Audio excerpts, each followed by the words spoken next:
Bismillahirrahmanirrahim. Assalamualaikum warahmatullahi wabarakatuh. Sobahul khair. Kaifa halukum? Baik, anak-anakku solih-solihah. Pada hari ini kita akan belajar tentang akidah Islam. Pembelajaran akidah Islam di kelas 2 bab 1 kita akan mempelajari yaitu tentang Allah Sang Pencipta.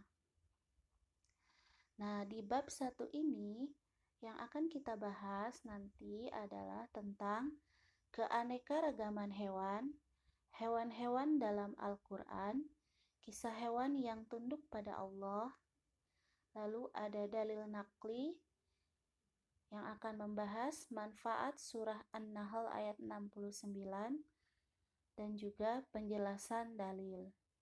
Untuk hari ini yang akan kita pelajari adalah keanekaragaman hewan dan hewan-hewan yang terdapat dalam Al-Quran. Baik, solih-solihah, sebelum kita memulai pelajaran, mari kita buka dengan membaca basmalah. Bismillahirrahmanirrahim. Solih-solihah, seluruh hewan adalah ciptaan Allah. Contohnya, seperti lihat di gambar ini, banyak sekali macam-macam hewan. Selain hewan, Allah juga menciptakan makhluk lain seperti matahari dan tumbuhan. Nah, begitu juga dengan hewan-hewan yang tersebar di seluruh bumi ini. Mereka semua adalah ciptaan Allah Subhanahu wa Ta'ala. Allah menciptakan hewan-hewan tersebut, ada yang hidup di air. Contohnya seperti apa, yo? Ya, betul. Contohnya seperti ikan. Ada juga lumba-lumba. Ada juga apalagi yang hidup di air? Pari, cumi, banyak ya. Nah, Allah juga menciptakan hewan yang hidup di darat. Contohnya, kita lihat lagi gambarnya di sini ada apa? Ada kuda, ada jerapah, ada kerbau, ada harimau. Nah, itu adalah contoh hewan-hewan yang hidup di darat. Lalu ada juga hewan yang bisa hidup di dua alam. Dia bisa hidup di darat dan hidup di laut. Contohnya seperti katak. Nah, seluruh hewan-hewan tersebut semuanya adalah ciptaan Allah Subhanahu wa Ta'ala. Baik, solih-solihah, coba kita perhatikan lagi gambar-gambar berikut.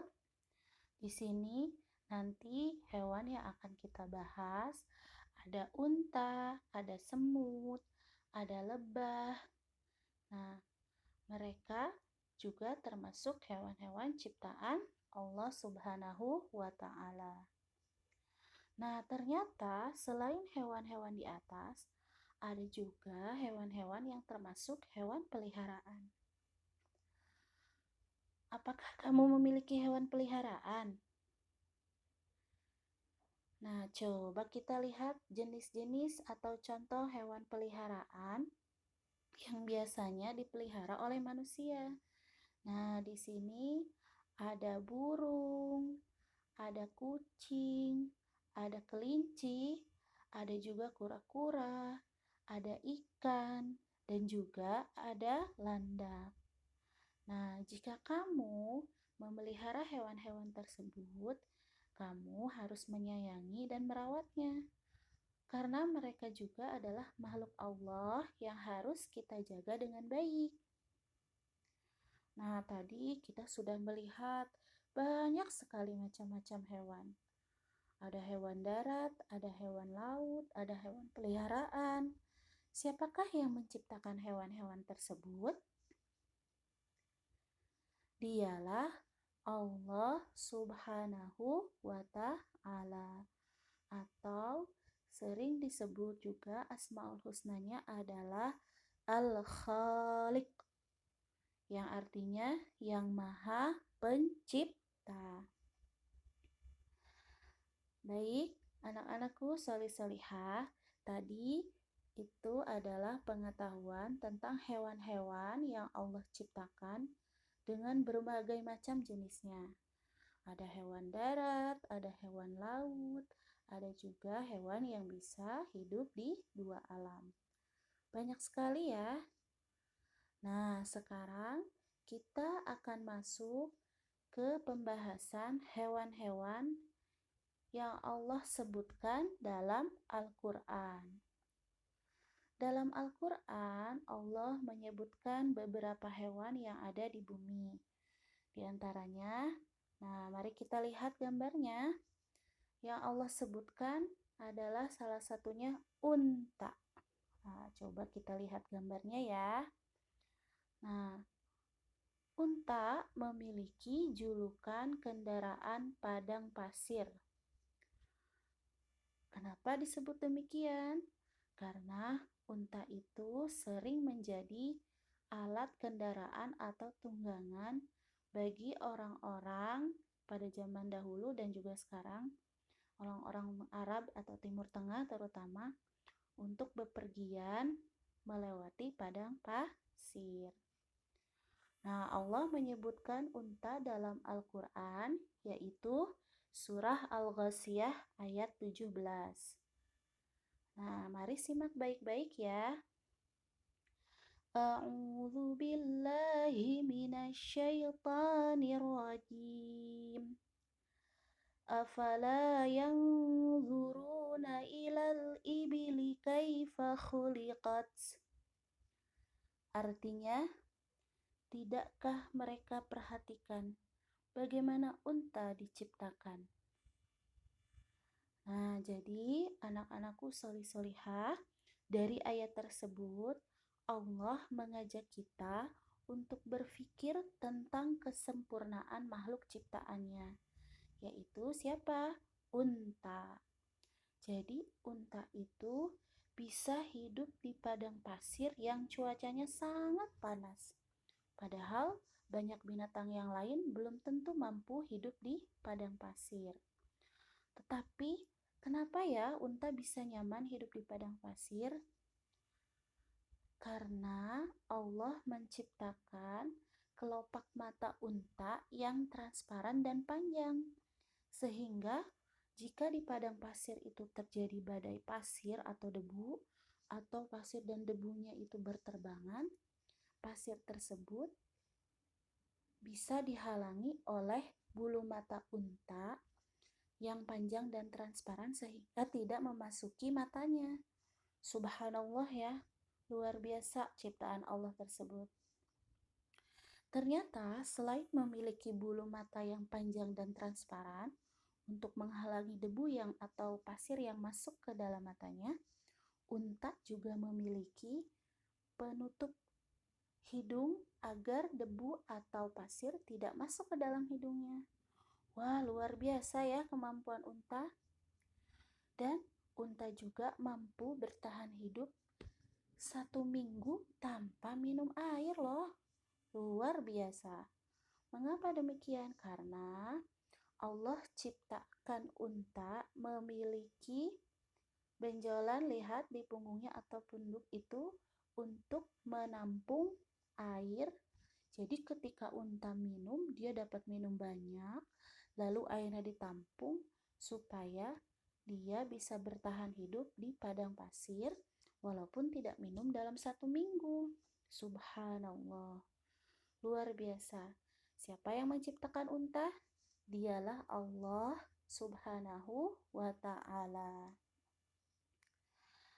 Baik, solih-solihah, itulah tadi salah satu hewan yang Allah sebutkan dalam Al-Quran, yaitu unta yang begitu banyak memberikan manfaat bagi manusia. Nah, selanjutnya hewan yang Allah sebutkan dalam Al-Quran yaitu semut. Nah, bahkan hewan ini dijadikan nama surah dalam Al-Quran, yaitu surah An-Naml. Nah, surah apa? Surah An-Naml, yang artinya semut. Nah, pernahkah kamu melihat semut yang sedang memikul makanan? Mari kita lihat gambar-gambarnya. Nah, di sini ada beberapa gambar yang menunjukkan semut itu sedang membawa makanan mereka. Kita lihat ya, mereka itu selalu bergotong royong, saling bantu-membantu, bahu-membahu untuk membawa makanan. Padahal semut itu ukuran badannya kecil, tapi Allah memberikan kemampuan kepada semut untuk membawa makanan yang lebih besar dari tubuhnya. Subhanallah, luar biasa ya semut. Dan mereka selalu saling bantu-membantu dan tolong-menolong untuk mengangkat makanannya. Nah, ternyata semut juga diciptakan oleh Allah, yaitu salah satunya supaya manusia itu bisa belajar teladan dari sifat-sifat semut. Apa yang kita bisa pelajari dari sifat semut? Yaitu semut itu sering mereka tolong-menolong, bantu-membantu dalam kebaikan. Coba kita lihat. Di sini semut itu bahu-membahu membawa makanannya, lalu dia bersama-sama membuat sarang, lalu dia saling bantu-membantu ketika temannya ada yang kesulitan menyeberang. Coba, luar biasa ya kemampuan semut. Nah, jadi Allah Subhanahu wa Ta'ala menciptakan semut untuk mengajarkan kepada manusia tentang pentingnya kerjasama dalam kehidupan sehari-hari. Contohnya seperti tolong-menolong, gotong royong, dan tanggung jawab. Subhanallah, Maha besar Allah atas segala ciptaannya. Nah, jadi semut itu siapa yang menciptakan? Sehingga semut memiliki kehebatan yang luar biasa. Dialah Allah Subhanahu wa Ta'ala, atau Asmaul Husnanya disebut Al-Khaliq, yang artinya Allah yang Maha Pencipta. Baik, solih-solihah. Nah, selanjutnya lihat gambar berikut. Semut ternyata memiliki pemimpin yang disebut Ratu Semut. Nah, biasanya Ratu Semut itu ukurannya lebih besar dari semut-semut yang lain. Dan semut yang lain sangat patuh pada pemimpinnya. Maha besar Allah atas segala ciptaannya. Nah, dalam Al-Quran surah An-Naml, Allah Subhanahu wa Ta'ala menyebutkan kisah semut dengan Nabi Sulaiman. Nah, berikut bunyi dari surah An-Naml ayat 16. Ustazah bacakan terlebih dahulu ya. A'udzu billahi minasyaitonir rajim. Hatta idza atau ala wadin namli qalat namlatun ya ayyuhan namlu udkhulu masakinakum Ya ayyuhan namlu udkhulu masakinakum la yahtimannakum Sulaimanu wa junuduhu wa hum la yash'urun. Artinya, hingga apabila mereka sampai di lembah semut, berkatalah seekor semut, "Hai semut-semut, masuklah ke dalam sarang-sarangmu, agar kamu tidak diinjak oleh Sulaiman dan tentaranya." Sedangkan mereka tidak menyadari. Nah, jadi ketika Nabi Sulaiman dan pasukannya melewati sebuah jalan. Di sana banyak segerombolan semut. Lalu salah satu dari semut tersebut mengabarkan bahwa nanti akan ada rombongan Sulaiman dan pasukannya. Jadi salah satu semut tersebut mengingatkan teman-temannya untuk masuk ke sarang-sarangnya agar tidak diinjak oleh Sulaiman dan tentaranya. Nah, seperti itu yang Allah ceritakan kisah semut dengan Nabi Sulaiman. Baik, solih-solihah, selanjutnya salah satu hewan yang Allah sebutkan dalam Al-Quran yaitu lebah. Nah, lebah adalah salah satu makhluk Allah yang memiliki banyak manfaat. Jika kita bertemu lebah dan lebah tersebut akan menyengat, maka kita harus menghindarinya. Karena sengatan lebah itu sangat berbahaya loh. Tetapi lebah juga menghasilkan cairan yang berupa madu. Nah, madu tersebut bisa mengobati berbagai macam penyakit bagi manusia. Jadi, kalau kita minum madu setiap hari, tubuh kita menjadi sehat. Subhanallah. Siapakah yang menciptakan lebah sehingga memiliki manfaat yang begitu banyak? Dialah Allah Subhanahu wa Ta'ala, atau yang disebut dengan Al-Khaliq, yang artinya Allah Maha Pencipta. Allah menyebutkan lebah dalam Al-Quran yaitu surah An-Nahl ayat 69. Nah, baik, solih-solihah, Ustazah akan bacakan dulu ayatnya, silahkan disimak dengan baik. A'udzu billahi minasyaitonir rajim. Yakhruju min butuniha syarabun mukhtalifun alwanuh. Syarabun mukhtalifun alwanuhu fihi shifa'ul linnas. Ustazah bacakan satu kali lagi. Yakhruju min butuniha syarabun mukhtalifun alwanuh. Syarabun mukhtalifun alwanuhu fihi shifa'ul linnas. Artinya, dari perut lebah itu keluarlah minuman madu yang bermacam-macam warnanya. Di dalamnya terdapat obat yang menyembuhkan bagi manusia. Nah, itulah hewan-hewan yang Allah sebutkan dalam Al-Quran. Tadi ada unta, ada semut, dan juga ada lebah. Nah, semut Allah jadikan nama surah yaitu An-Nahl. Lebah juga Allah jadikan nama surah dalam Al-Quran yaitu An-Nahl. Nah, solih-solihah, begitulah Allah telah menciptakan hewan-hewan. Allah menciptakan bermacam-macam hewan. Tidak ada yang mampu menciptakan hewan selain Allah. Allahu Akbar, Allah Maha Besar. Baik, solih-solihah, mungkin cukup sekian audio pembelajaran akidah Islam untuk hari ini.